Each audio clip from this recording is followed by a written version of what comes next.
Good evening. John Evans, CSP, stands for Certified Speaking Professional, is many things. He's a professional speaker, he's an author, he's an internationally recognized business and government strategy thought leader. Let me start with that. What is an internationally recognized business and government strategy thought leader? Tell me about that, John. Well, I've been able, fortunately, to do some work in Eastern Europe and around the world in the job that I've had with different kind of companies and organizations. I've done a lot of work for the Department of Defense.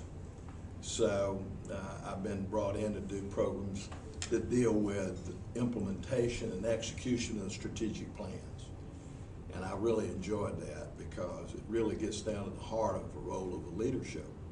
So you're really teaching leadership when you show people how to do that. Interesting. How to put wheels under their plan and get miles out of it. You mentioned Department of Defense. Yes. I mean, that's definitely government. Both my folks worked up at NSA. That's the other NSA, by the way, up in Fort Meade, Maryland. Yeah. So I've done a lot of work before me. Tell me a little bit about the type of either business or government type of clients that you're looking to be referred to. Well, my goal right now in looking for clients and customers is to find people who want to grow in their ability to speak effectively with groups. I think we've got a confluence of leadership and motivation because all the competitions is out here, and I believe that that's where the most action will be. We've got to help people to organize diverse individual efforts towards a unified purpose of their organization so they stay on track and people are working with a combined effort. And that gives them greater power. So they can come up with better ideas. And when you're working together through a group, with and through others, that's where really greatest opportunities are from my perspective. So you're working with folks to be more effective communicators. Are you doing this one-on-one? Are you doing this with a group? Are you doing this with a school? How are you doing that? Well, it's the John Evans School of Speaking. Actually, it's executive speaking skills where you help an executive, anybody that's in a leadership role, to be more effective in a group meeting. Okay. And get people working together with and through each other to accomplish a task. And that's really represents a major challenge. And so that's what I focused on the most. Okay. And the speaker school is a vehicle because if you get your managers and leaders to be able to engage all their people and then take the talent they have and bring it up and start using it and making it work for them, then that changes the organization. And you get people who are a little more loyal, they'll stay a little bit longer, and they'll do a little bit more of what they're capable of. Interesting. Who hires you? Because I saw on your website you mentioned Westinghouse as one group, I think it was. Who hires you? Who hires me now?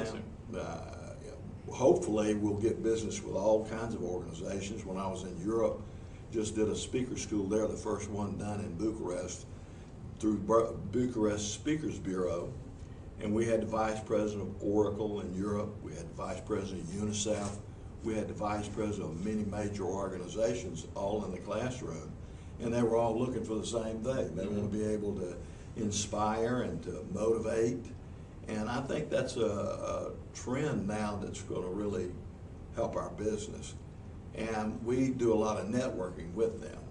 After this class, everybody came up and hugged me. I liked that. And it made me feel very good, but it also had 16 people there who were seeking other things. They were looking for more. We created an advanced class for them, and we're going back now and have 3 courses set up in Bucharest for the first half of the year.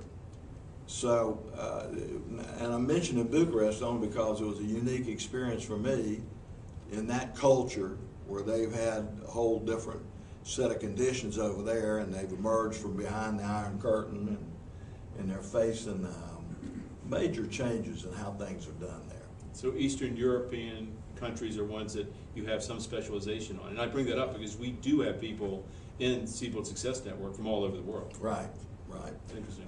Seoul, Korea, Okay. this year in May, I'm doing a program that deals with decision making and problem solving. And to do that program, I've got a program called Relentless Pursuit of Priorities. And so what we do is we show them through that program how to stay on track and how to implement and execute a strategic plan in a 2-day program. And then the decision making and the problem solving they use are very real. And we're using a model that helps them relate to how to make that work for them. Okay. So that's been a lot of, that's primarily what I've done the last 5 years. I had to reposition myself in the business. And that's been the biggest challenge, is to get a program that works for all kinds of different organizations. Can you tell me about your book? Yeah, well, I've got a tiger on the cover. It's a 500-pound Bengal. And I was doing a program for the Missile Defense Agency. But the director there knew the title of my book, and he knew a man that owned a zoo, Limehouse Zoo in Huntsville, Alabama. And he said, I'll give him a call. He would work with me at NASA, and he said, see if he'll get you a picture. And I said, great, man. Well, I hung around 3 days to get a really good picture with a tiger. And it's had a real impact. Everybody looks at the book, boy, they can't believe you're stroking a tiger. And up until that point, I really didn't like cats very much. But and the title of the book was Embrace the Tiger. So I asked the trainers, there were 2 of them there, I said, we think, could I get a little hug here or something? And he said, well, when she comes after you. And that changed my mind about it. But the title of the book is Embrace the Tiger. And it deals with developing your mindset. And we develop our mindset when we have direction. And so it really deals with strategic personal planning. And it's based on experiences all through the book, or experiences I've had in the business. Really got started in 1975 working with an international training organization. And then opened my own company in 1979. And I've been running that company ever since. It's a full-service training and speaking organization. I think I remember seeing that. Dale Carnegie was who you're with, right? I did. I worked with Dale Carnegie. Of course, what got me started with the speaking side of things, I worked for my dad in a family-owned business. We owned a music company. And he made a deal with me if I'd come to work with him that I'd become an owner.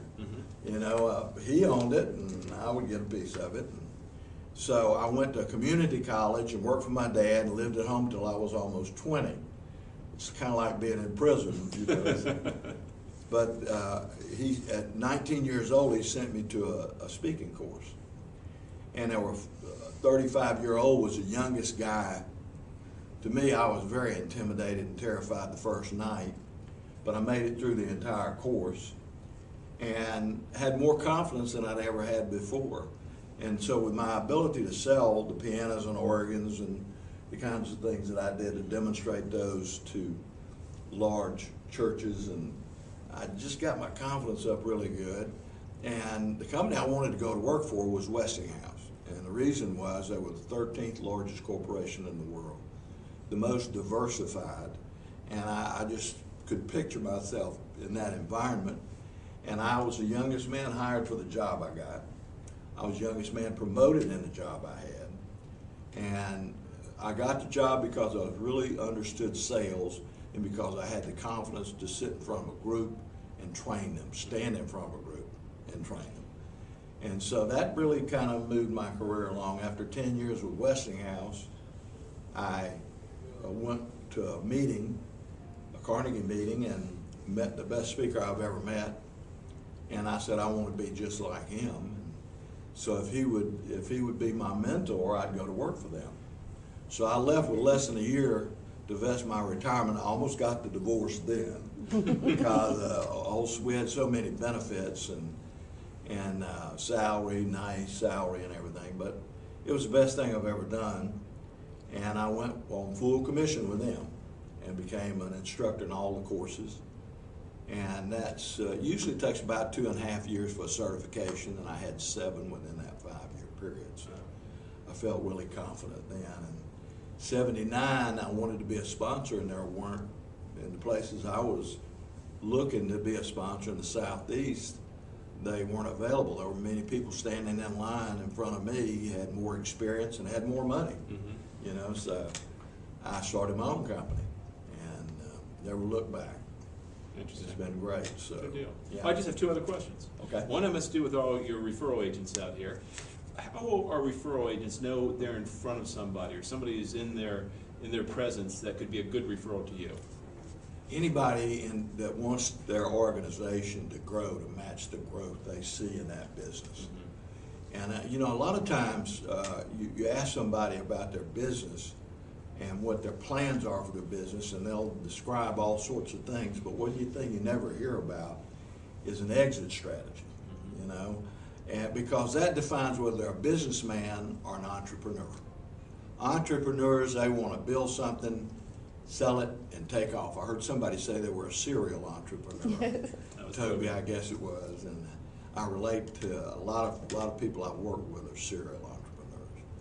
But if I were looking for a perfect target right now, any organization that's got a group of managers, where we could take those managers in-house through a speaking program where they all develop their skills to communicate, get their ideas across effectively, that's tremendous to an organization. It makes a huge difference. So I like a company that has 100 people in there. They'd have about 10% would be managers and supervisors.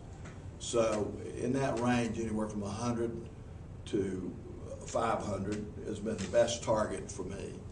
And it doesn't really matter what the industry is. The principles and rules stay the same. Mm-hmm. I've worked with over 900 corporations and different organizations. I've given about 5,000 speeches. And when I say that, people say, well, how in the world could you do that as young as you are? But it's really been sometimes 3 to 5 speeches a day for different groups within an organization where they wanted to put 500 people through, but they couldn't put them all in an auditorium and go somewhere. So we'd take small groups of 50 and break it down like that. So it just built up that inventory of those experiences. Sounds like you love it too. I do, absolutely. I can see that. I tell you that I got a fire going when with this school in Bucharest because of that culture there and the growth requirements. It was like being an avatar for me. I mean, it was just we're further ahead. We have ideas we can implement, and to get the confidence to be able to express your thinking, nothing really matches that. Let me just ask you one last thing then. Would you let the referral agents know what your deal is? My deal really is like a bureau. If a bureau puts me to work, it's anywhere from 20 to 30% relative to what it is. And if you're looking for the prime target right now, we've got a speaker school that's starting at the end of this month. Okay. Which probably half full. Where is the speaker school? It's going to be in Palm Beach Gardens, Florida. I've had a second home there for 13 years, and do you have cards? I decided to work when I came down there instead of just take vacations. Cards and handouts. I've got cards and handouts. We'll get them out in a second. Absolutely. Okay, good deal. But, any other questions? yes, sir. When you're working in Eastern Europe, what about language? Is that a problem, or is everyone English speakers? I went to the American Embassy in Bucharest and talked to the commercial director, and asked him what the opportunities were there. This was in 2010, back in July of 2010. He said they're really unlimited. There's 125 companies, American-based companies in Europe, in Romania. And so I haven't had a barrier at all, really. That's their second language. And some of them aren't, of course, I've got 2 languages I speak. I speak English and Southern. And so they have Romanian, and then they have English. And so it's a second language. So everybody in my class, really, with the exception of one person, was from Romania. Interesting. Other questions? Glad I met you, sir. Hey, thank you. I enjoyed that. Great deal. Thank you very much. All right.